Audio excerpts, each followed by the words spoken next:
ভকতি ভাবরে ডাকুছে হবুলা হাততে ডাকি রাখি দিল গড়া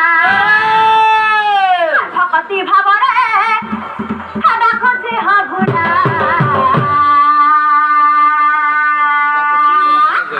হাততে ডাকি রাখি দিল